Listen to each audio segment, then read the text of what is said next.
Do you want to talk about your mental health? Well, you've come to the right place.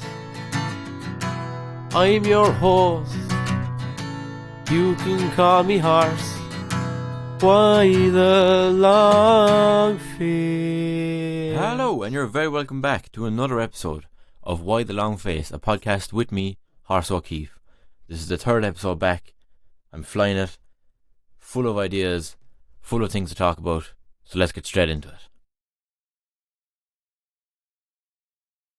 So last week, I was talking with someone and they asked, Horse, why do you bother? And I'm not entirely sure that they meant it in a bad way. I think they were genuinely just asking, why do I put so much time into TikTok and into this podcast when I don't get any, say, financial gain out of it? They were kind of looking at it almost as a waste of time, that as a 25-year-old man I work 5 days a week and then I commit the rest of my time to a podcast talking about mental health. And in the moment I just answered with, because I enjoy doing it. But then kind of the hours afterwards and even the days afterwards, I was still thinking about it, and I was thinking, why do I do it? Not necessarily why do I do the podcast and why do I do the TikToks, but why specifically am I talking about mental health? So that's what we're going to talk about this week. I'm going to do a bit of a psychological deep dive into why Horse O'Keefe exists and why the channel and the podcast exist in the form that they exist in.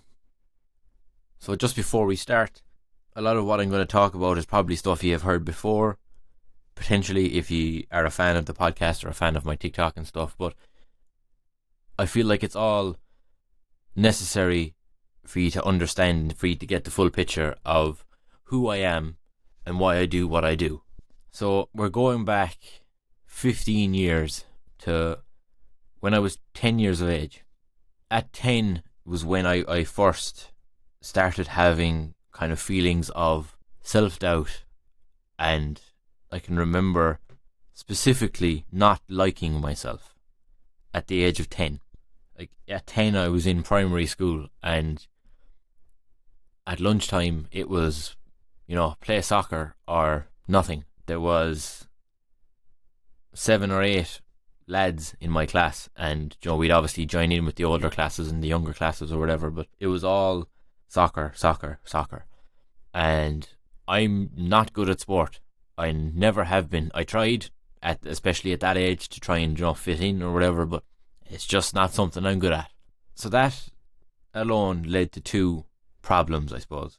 One, it led to bullying because I was so shit at soccer, and at the age of 10 in this small primary school in the west of Limerick, soccer was life. There was nothing else. So if I was bad at soccer, then what was the point? Now, this isn't my perspective, this was the perspective of the bullies. And then the other problem, so you take the bullying and you take the fact that the main thing that boys my age are supposed to be good at is something I was shit at. That led to me this was the start of me beating myself up constantly and not having any faith in myself. It was around this time as well that my dad's dad passed away, and that hit me quite hard. I'm not entirely sure why, but it just did. It's the first time I can fully remember grieving and crying and genuinely being totally enveloped in just feeling sad and feeling upset. And I'm gonna throw it all out there now, and around this time as well I had started wetting the bed. Look, it's something that happens. It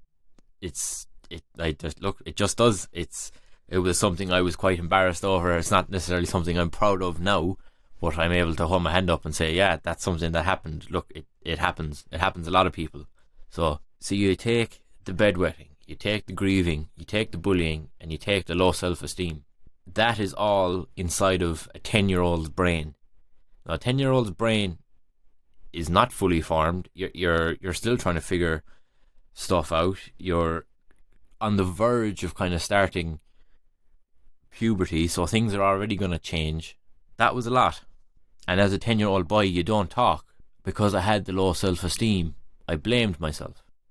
I said, well, of course they're going to bully me. I'm bad at soccer. Like, I'm useless. What am I good at? Then the grief was just flying around in my brain all the time. And grief is a very complex emotion at any point of life, never mind when you're 10 years old and you have all these other things going on. So it had just made my brain a complete jumble of emotions, and I didn't have enough time with one emotion to try and understand it. Plus, I was 10. You don't necessarily have the emotional faculties to understand at that age. The bullying continued for the rest of my time in primary school, and then we went to secondary school, and I was bullied for my first 3 years of secondary school. The same stuff. I wasn't good at sport. I liked music. I liked performing. Which in the eyes of most 13, 14-year-old boys means you're gay. Now, I'm not gay. I'm straight. I have no problem with people being gay or anything like that. But again, when you're 13, 14, you're constantly being called gay and you know you're not gay. It's just not very nice. It's not nice to be called anything that you know that you're not. You know, they'd get physical with me in the hallway or during PE where they could particularly get away with it. All meanwhile, my self-esteem just getting lower and lower and lower and lower, having absolutely no faith in my abilities, not even sure what I was good at, because I was just convinced that I was shit at everything. I had basically, at the age of 15, I had no hope for myself that things were going to get better, or that things can be better. And then I got this little opportunity, this little glimmer of hope in the form of my sister starting secondary school. So where I live, there's 3 or 4 options of secondary schools that you can go to. My sister did not want to go to the one that I went to, so she chose a different school. So my parents said, well, obviously we're not going to send you to 2 different schools. Owen, you're moving schools. As you can imagine, I didn't argue very much. I'll kind of just jump back slightly. I'm sure you're wondering that, like, did my parents know? They knew bits. I would tell them small bits about the bullying and stuff, but unfortunately there's not much a parent can do about bullying. They can talk to the school, they can talk to the parents, but like, in my situation anyway, anytime they talked to the parents or talked to the school, it just made it worse for me. So eventually I just stopped. I stopped telling them. My attendance was starting to get quite bad because I wouldn't even necessarily say I was faking being sick. I was sick. I was sick to the stomach every day going to school because I knew what I was going to be facing. I knew from the minute I stepped on that bus to the minute I stepped off it, I was going to be ridiculed or pushed around or mocked, or, you know, I got to the point where I was afraid to ask a question in class for fear that someone would take the piss. So they did know, but they didn't know the extent of it, I suppose. Hence why I didn't argue when I moved schools. Now, when I moved schools, I wasn't totally alone, because I moved schools to the school where Mr. Jambon here was at the time. So I knew I had one very good friend going into this school. So I started in transition year, which is like an optional extra year for anyone who doesn't know, where you don't necessarily do full school. You're kind of doing more project work and stuff. It's like a break, kind of a break year. And it was a great year for me to start in a new school because everyone was getting to know each other through doing all these projects. So it was a great way of me stepping into the school. And that year, yes, I still had the self-esteem issues. Like, I would still doubt myself a lot, but for the most part, I still had a clear brain. I didn't have that constant heaviness in my head or carrying the weight of the world on my shoulders. I actually felt free. So we'll jump forward again to 5th year. So I was 17 at the time.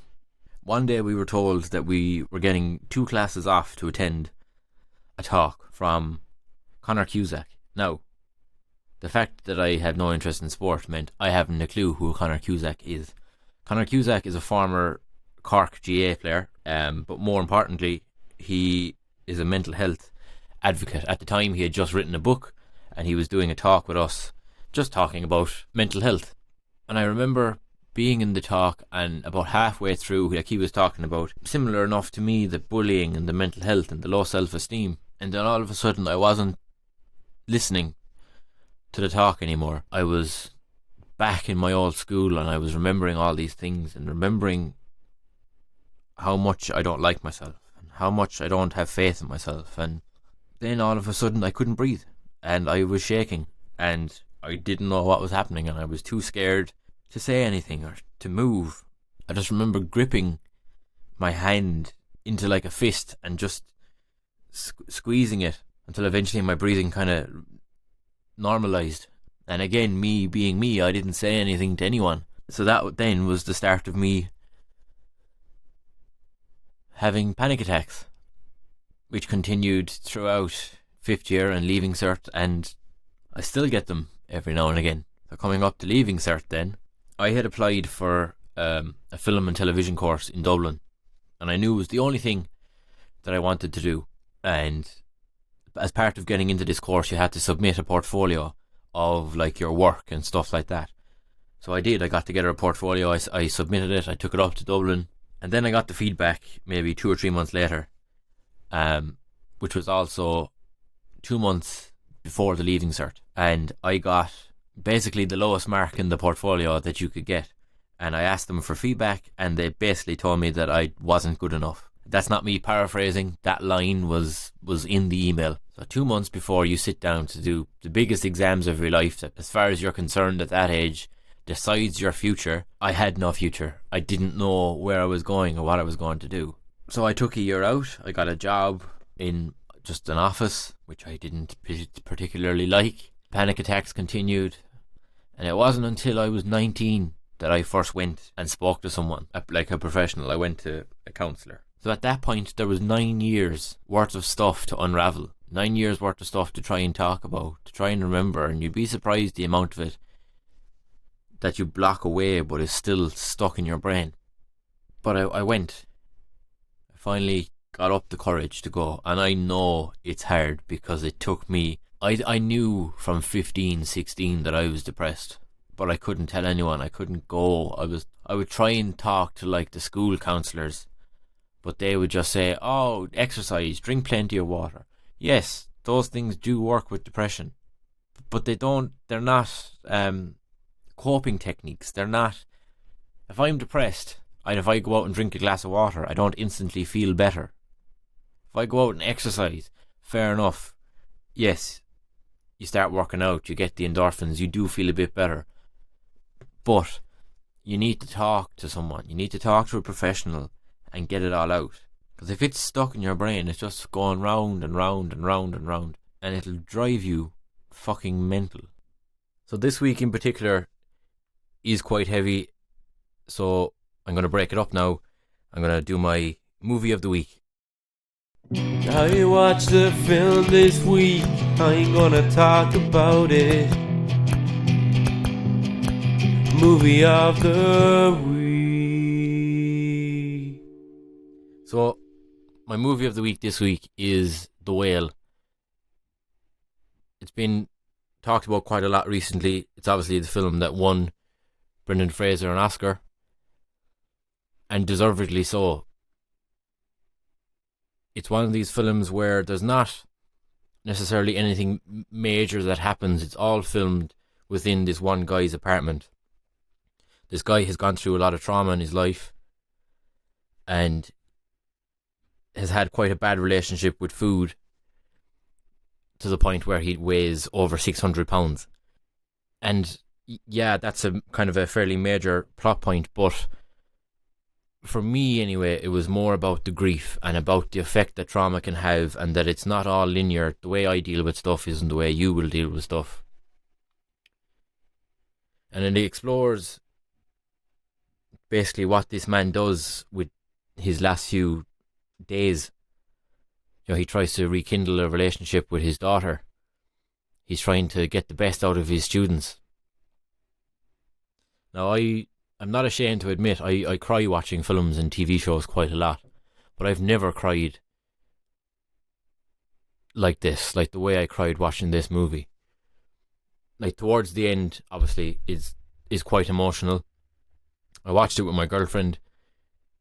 She said that she had like a lump in her throat as the film ended, and then she looked over at me, and I was like full on ugly crying. Like, I was doing the whole like my face was drowned wet, but that's because I had such an emotional response to the movie. It's powerful. There's not many films I would describe as powerful, but it's just so well written, and I've spoken about this before as well, where I say I don't necessarily think I've seen a lot of good portrayals of depression on screen. This is one of the best portrayals of depression I've ever seen,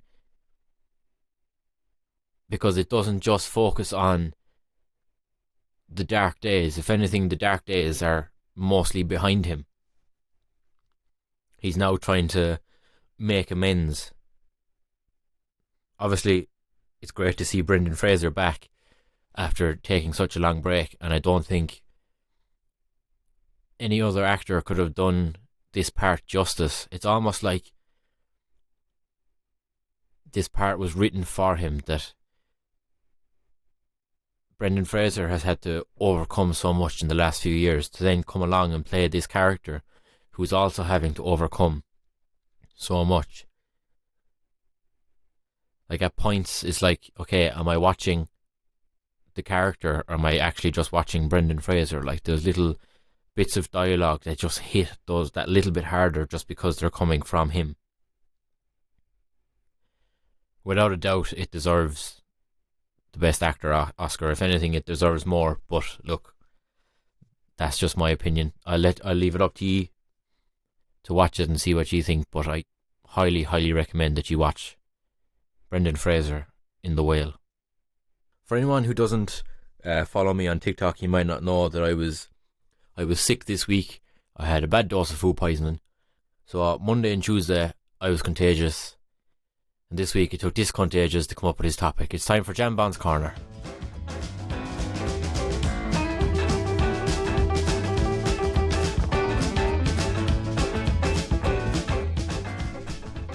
Thank you, Owen, for having me back once again. I don't appreciate your remarks. This week's Jambon's Corner is yet another question. There are 30 days left until a zombie apocalypse. You're the only one who knows, and there's no way of preventing it. How do you prepare? Do you stay in a town or out in the country? How do you get supplies?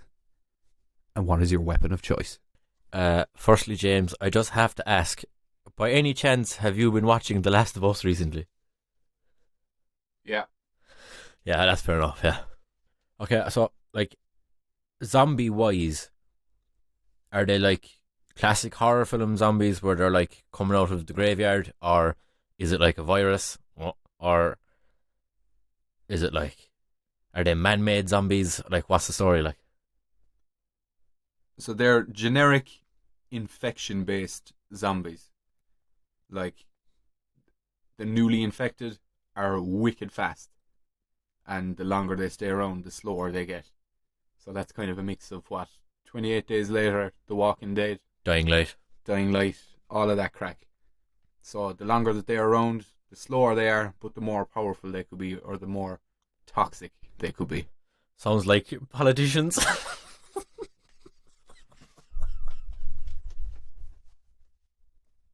Welcome back to The Week in Politics on RTE Radio 1 for all your political analysis of the week. Our political correspondent, Owen O'Keefe, there with a topical joke. And I can see him on the other side of the studio absolutely wetting himself laughing. You can't say that in a podcast where I've mentioned bedwetting.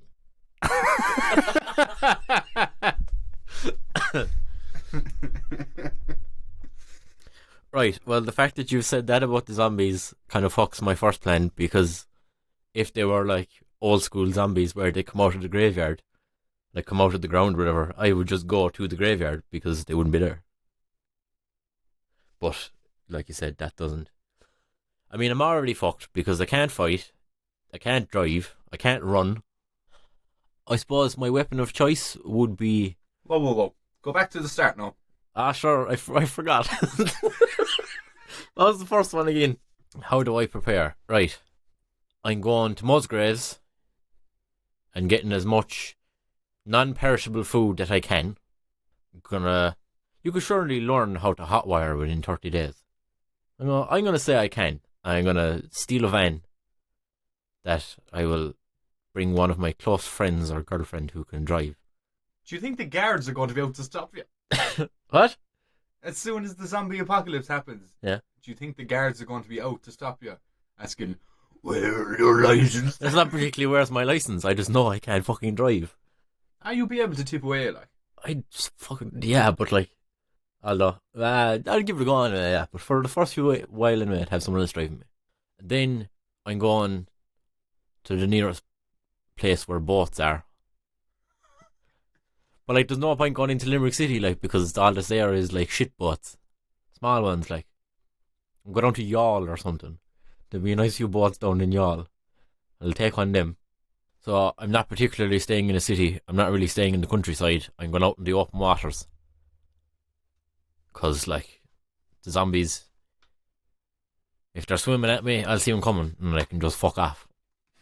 And I'll have my non-perishable, I'll have my beans and things. My weapon of choice, I'd either rob a shotgun from someone who I know has a shotgun, but I'm not saying that I do know anyone who owns a firearm, or a hurl with like a lot of nails stuck onto it. To be fair, I'd have to rob a hurley too, because I don't own any, but like, just the nails, because they look cool, like. Or like, do what we used to do to set like bonfires when we were young fellas and get a can of links and a lighter. Not that we did that either, because that's very unsafe and you shouldn't be doing that. And I'd bring on my guitar and I'd bring on a few cans and wait for all of that to blow over. Wait, how long is this zombie apocalypse taking? Forever. That's it, like. Fuck that. What about you? Am I with you? Can I be with you? No, you're a liability. So you're basically just trying to figure out through Jambon's corner how beneficial I would be to you or not during a zombie apocalypse. I'm going around all week asking everyone I know this the exact question. People ring you at work and you're like, yeah, that's grand, Jab, but come here, zombie apocalypse. The amount of people that have hung up on me this week. Thank you, James, as always, for your very intuitive Jambon's corners. Jambon's corner? Jambon's corners? Jambon's roundabout. Because you go around the corner, but you keep coming back. Yep, brother. That makes no sense. Where's the corner on the roundabout, huh? It's all one big corner. No, it's all one big bend. What's the difference between a bend and a corner? All right angle. Right, anyway, thank you. Chaotic Jambon's corner since we started. Okay, let's go back to talking about sad things now. I mean, you're all definitely very aware of between kind of 19 to now. I eventually did go to college and studied film and photography. My grandfather died just before I started college, so college was never really great for me. Then COVID happened, and now we're out the other side of COVID. So I've discussed my mental health stuff throughout COVID and throughout my grandfather quite a lot. So I'm sure you're all aware of that. But long story short, it wasn't a great time. And from everything I have said, I did develop this notion of, oh my God, I'm cursed. It's always me. To the point where I actually had a joke with one of my housemates when I was living away for college, that my life was kind of like a Truman Show, in like Scandinavian countries. I don't know why it wasn't broadcast here because I'd obviously know about it. So it was broadcast out in Scandinavia and it was called Das On, and it was basically just constant video of my life and all my ups and downs and mishaps. Now I've rambled on about my life, and I haven't really got to the main part or point of the podcast, which is why do I do this? I suppose you could break it down into 2 categories. 1, as you could see from what I've just said, from 10 until 17, I never had one talk or one class or one anything about mental health in school. Now, it could be different in other schools, but as far as my education went, I never had any sort of education on mental health. I had Conor Cusack come in when I was 17, and when I was in Leaving Cert, I had a guy come in and do a talk on mental health, but it was very clinical, and this guy was definitely late 60s, and he was wearing a full suit, and he was very much like, depression is a chemical imbalance in the brain. Yes, which it is, but it didn't seem particularly accessible to me. And I even remember from his talk thinking that I can't have depression because I'm too young. Depression is something you get when you're older. Maybe I'm some sort of very strange case of like juvenile depression, because the talk wasn't done in an accessible way. It wasn't done for its audience. I feel like that talk was done to us, was done to colleges, was done to businesses. Any good business or any good product that's made is done, or generally, at least in market research, you're trying to find a gap in the market. I think there's a gap in the market here for someone to talk about mental health the way mental health is. No beating around the bush, no medical terms, just me, just someone who's gone through it and who knows what it is. Like Conor Cusack, like, as far as from what I can remember, minus the panic attack, the talk was very, very good, and he made it accessible. But obviously he's that slight bit older. I think as a teenager, to have someone in their early 20s come into you and talk to you about mental health, I think anyway, it would just make it a lot more relatable. Like, you know, from this podcast, I have come up with the most random analogies, but it's to make it easier to understand it, so that depression isn't this mad, complicated thing. When you're in it, yes, it can be, but I'm not trying to prevent people getting depression, because that's not possible. It happens. But what I'm hoping to at least try and prevent is the numbers of people who are long-term depressed. I'm hoping that those numbers can go down. I'm hoping that the number of suicides can go down. If we take away the power from depression and make it not this big complicated thing and just talk about it in layman's terms and talk about it more, I think that's something that we can all achieve. So you could basically say that I'm trying to be the person for you that I didn't have when I was younger, going through mental health issues. The second reason why I do what I do, I genuinely find this like a form of therapy. Being able to talk about it and get it all out. Like, I've had 5 different counsellors from the time I was 19 to 25. Not because any of the counsellors were bad, it's just I was living in different places, or I had access to college counsellors and stuff like that. Because I think that I've learned how powerful talking about it is through me talking about it, just in the small capacity that I've done with the episodes of the podcast, with the TikTok, with the books that I made and sold. I have helped a handful of people, and that's not me blowing smoke up my own hole. That is fact.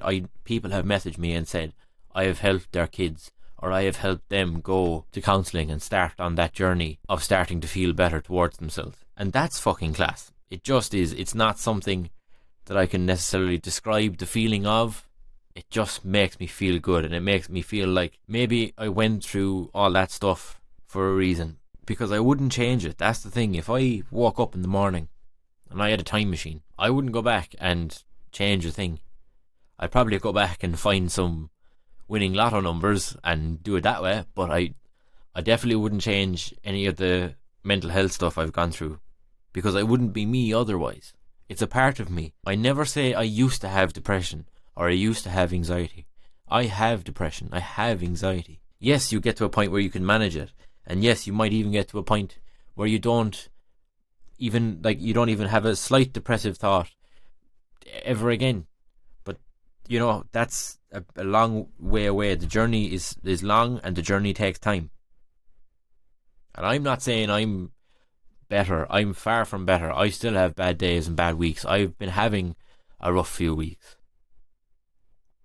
But that's also why I talk about it, because I feel like when people talk about depression, they're talking about stuff years ago in the past, and they're like, and now I'm doing so much better, which is brilliant, and it happens. I'm not saying it doesn't, but I just think that we need a proper, raw, truthful, honest insight into what it is like recovering from mental health. I am still in recovery from my mental health, and I don't know how long it's going to take. I'm not putting a timeline on it, because that's only going to put more pressure on me, and then I will feel worse.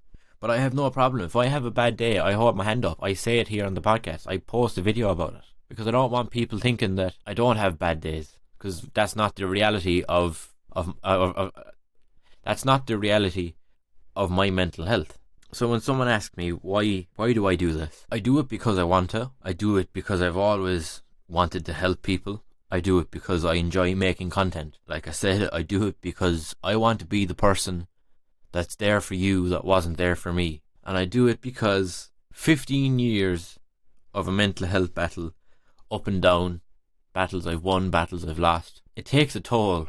I do feel a bit damaged sometimes, or a bit fragile, or I feel like that my life is kind of stained with these little dark patches. And when I look back on my life in years to come, I don't want to just see the black patches. I want to see that those black patches, those dark moments, at least led to something good, to something beautiful, where I can help, where I can build a community of people who can help each other. That's why I do this podcast. So just before we finish up, we're going to hear from you guys. You guys can have your say. It's time for Straight from the Horse's Mouth. Do you have a question or a topic you want to talk about? Here's your chance. It's straight from the horse's mouth. This comes in from Shauna. Hi Horse, long time listener, first time emailer. I'm the youngest of 4 children and I'm in my mid-20s. Due to everything going on, I'm still living with my parents. My mum is constantly dropping subtle hints about me moving on and finding a partner for myself. I know how tough it is having an adult child in their house, and if I could be away from home, I would.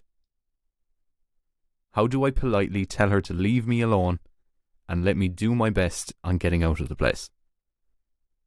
Any help is appreciated. Look, it's a difficult one.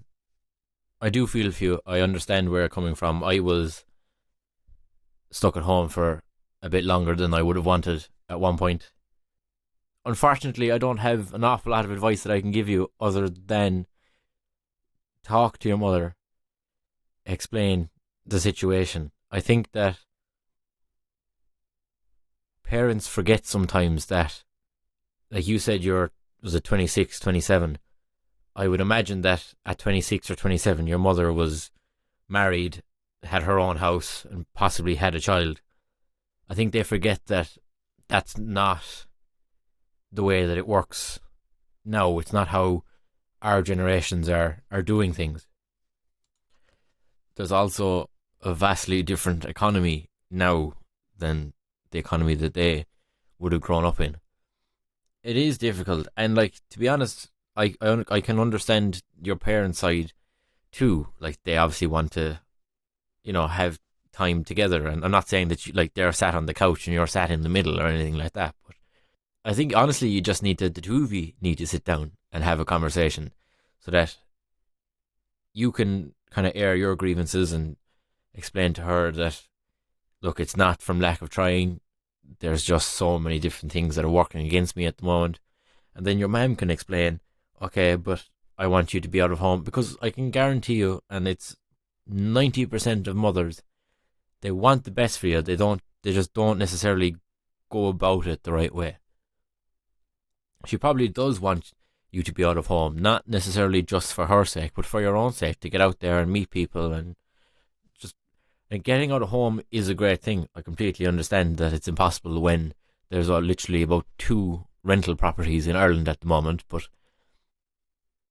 you know, just explain that. Just literally sit down, cup of tea, glass of wine, whatever it is, and just chat it out. And that, to be honest, slightly deviating, that goes for any problem that you're having with someone, with yourself, whatever. Just sit down and talk about it. Even if you do have to just talk to yourself. Things don't get sorted by just letting them be. Things don't iron out unless you're the one doing the ironing. I hope that helped some slight bit. Thank you for sending in your correspondence. It's always appreciated. If anyone else wants to send in some correspondence, please DM us on Instagram or pop us an email at whythelongfacepod@gmail.com. We'll be back in 2 weeks' time. So until then, lads, take it handy, be kind to yourselves, and most importantly, mind yourselves.